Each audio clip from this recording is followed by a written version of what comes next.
Hello everybody, and thank you for sharing your time with me.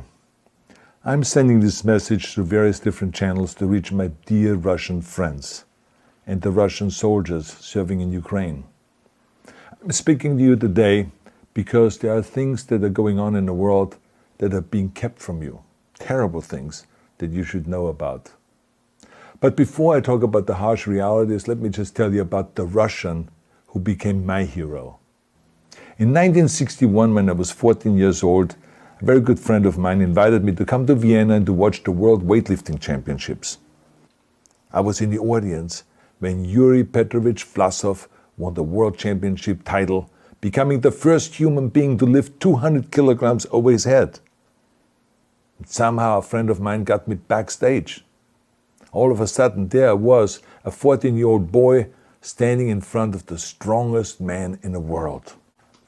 I couldn't believe it. He reached out to shake my hand. I still had a boy's hand. He had this powerful man's hand that swallowed mine. But he was kind, and he smiled at me. I will never forget that day. Never. I went home and put his photo above my bed to inspire me when I started lifting weights. My father told me to take down that picture and to find a German or an Austrian hero. He got really angry, and we argued back and forth. He didn't like Russians because of his experience in the Second World War. You see, he was injured at Leningrad, where the Nazi army that he was part of did vicious harm to the great city and to its brave people. But I did not take the photograph down, no, because it didn't matter to me what flag Yuri Vlasov carried. My connections to Russia didn't stop there, by the way. Oh, it actually deepened when I traveled there with bodybuilding and for my movies and met all my Russian fans. And on one of those trips, I remember, I met Yuri Vlasov once again.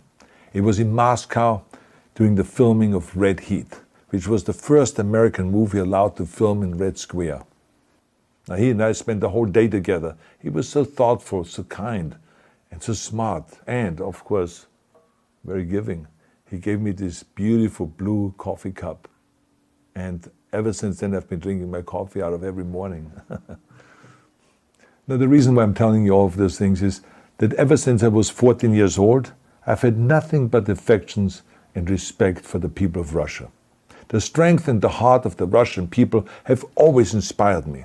And that is why I hope that you will let me tell you the truth about the war in Ukraine and what is happening there. No one likes to hear something critical of the government, I understand that. But as a longtime friend of the Russian people, I hope that you will hear what I have to say. And may I remind you that I speak with the same heartfelt concern as I spoke to the American people when there was an attempted insurrection on January 6th last year, when a wild crowd was storming the US Capitol, trying to overthrow our government. You see, there are moments like this that are so wrong, and then we have to speak up. And this is exactly the same with your government. I know that your government has told you that this is a war to denazify Ukraine.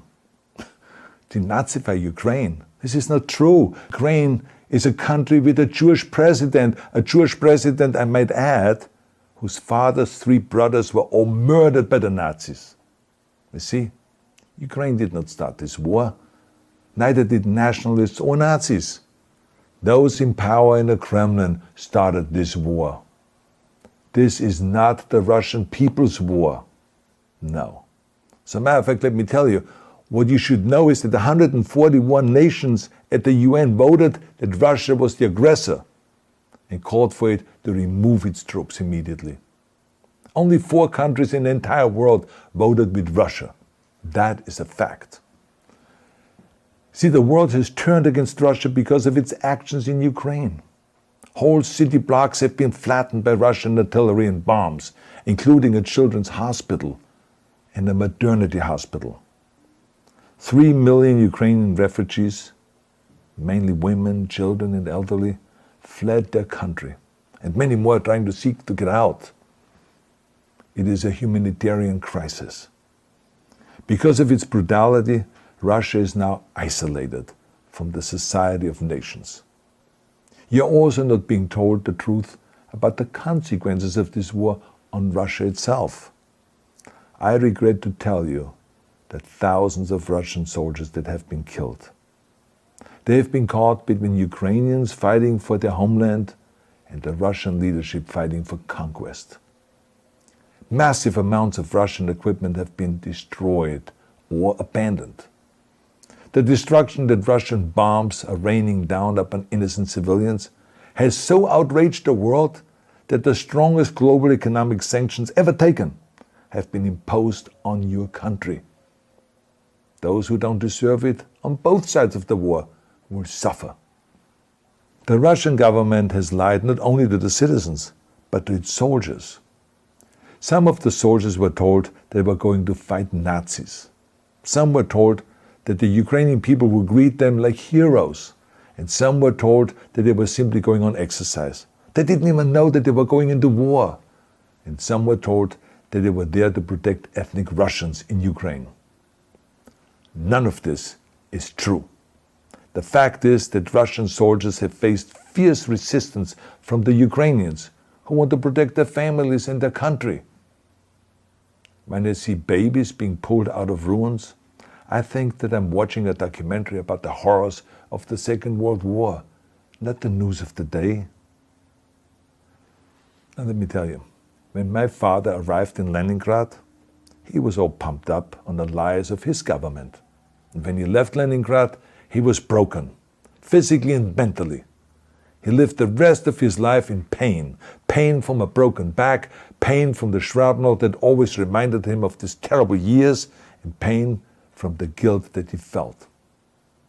To the Russian soldiers listening to this broadcast, you already know much of the truth that I've been speaking. You have seen it with your own eyes. I don't want you to be broken like my father. This is not the war to defend Russia that your grandfathers or your great-grandfathers fought. This is an illegal war. Your lives, your limbs, your futures are being sacrificed for a senseless war condemned by the entire world.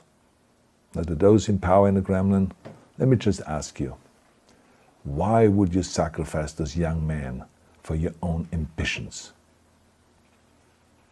To the soldiers who are listening to this, remember that 11 million Russians have family connections to Ukraine. So every bullet you shoot a brother or a sister. Every bomb or every shell that falls is falling not on an enemy, but on a school, or a hospital, or a home. I know that the Russian people are not aware of such things are happening. So I urge the Russian people and the Russian soldiers in Ukraine to understand the propaganda and the disinformation that you're being told. I ask you to help me spread the truth. Let your fellow Russians know the human catastrophe that is happening in Ukraine. And to President Putin I say, you started this war. You're leading this war. You can stop this war. Now, let me close with a message to all of the Russians who have been protesting on the streets against the invasion of Ukraine. The world has seen your bravery. We know that you have suffered the consequences of your courage. You have been arrested, you have been jailed, and you have been beaten. You are my new heroes. You have the strength of Yuri Petrovich Vlasov. You have the true heart of Russia. My dear Russian friends, may God bless you all.